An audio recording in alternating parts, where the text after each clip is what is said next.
What if the deepest strength didn't come from how hard you train, how loud you speak, or how much you produce, but from your capacity to remain unmoved? What if your clarity didn't come from more information, but from less noise? What if real transformation wasn't about adding more, but returning to what's already within you? Chapter 16 of the Tao Te Ching, Attain the climax of emptiness, preserve the utmost quiet. As myriad things act in concert, I thereby observe the return.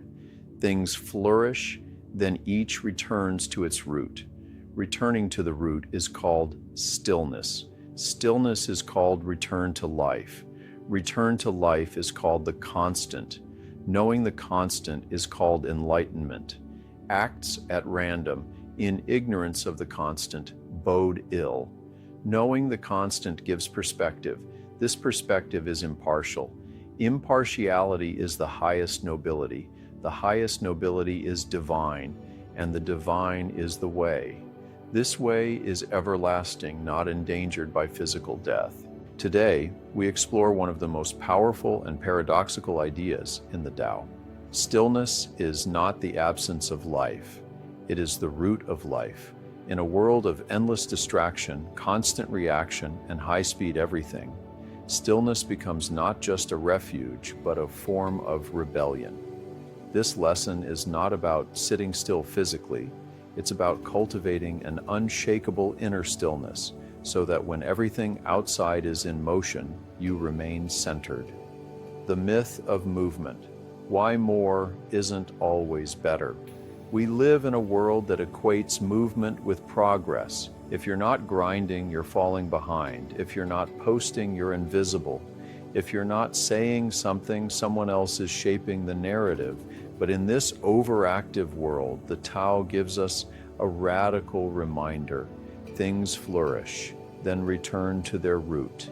Life doesn't move in straight lines, it moves in cycles. Everything that expands must eventually contract. What grows must return. What shines must fade, only to begin again.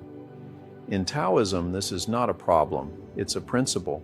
When you ignore the cycle, when you push through what should be a return, you burn out. Athletes tear ligaments.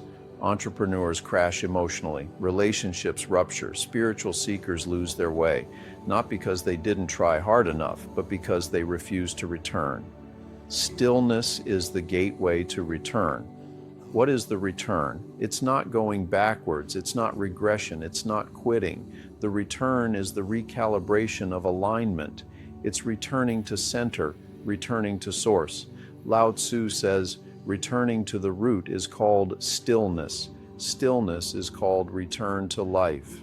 In the Taoist arts, especially Tai Chi and Qigong, there's a phrase, root before branch. It means before you extend ground, before you strike, settle, before you act, return.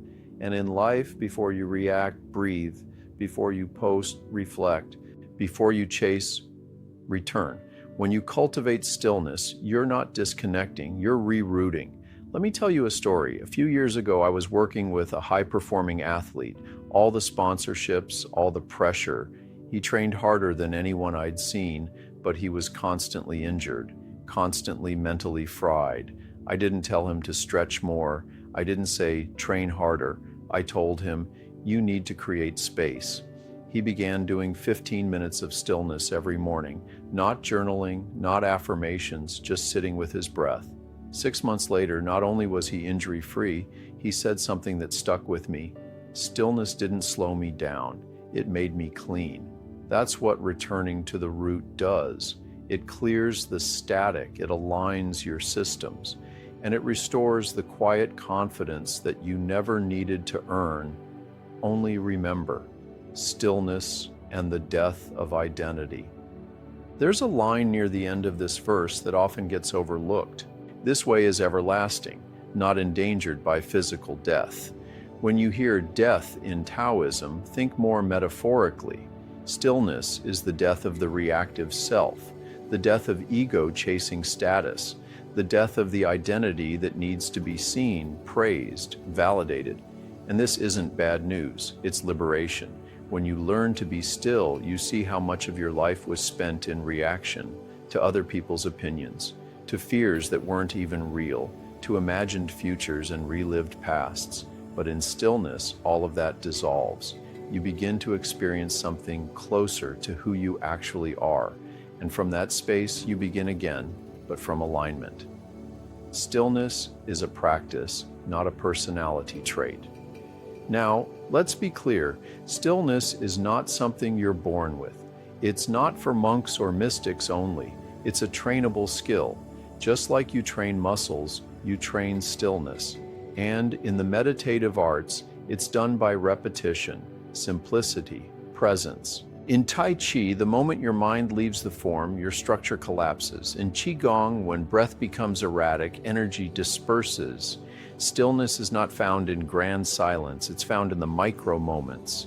That one conscious breath before you speak, that one pause before you react, that one softening of the jaw in traffic, that one return to posture during a form.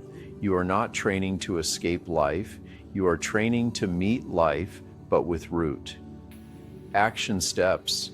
Integrate the power of stillness. Let's bring this home. Here are 2 powerful ways to start integrating stillness in your day. Action step 1, the return to root ritual. Every day at the same time, take 5 minutes to sit or stand without doing anything. No phone, no music, just awareness. Inhale slowly through the nose, exhale through the mouth, feel your feet, feel your breath. Let the world move without you needing to. Optional mantra you can use, I return to the root, I return to what I already am.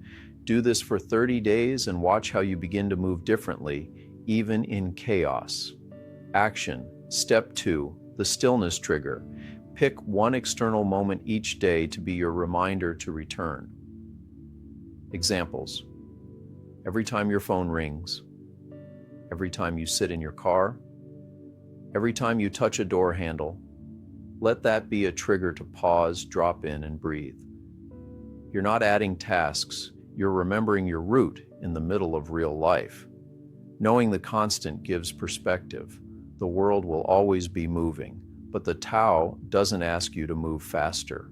It invites you to move from stillness. In a world addicted to noise, your stillness becomes your edge, your presence becomes your power, and your return becomes your liberation. Let this be the practice. Root before branch, stillness before noise, return before rise. You don't need to become something else. You only need to return to what you already are.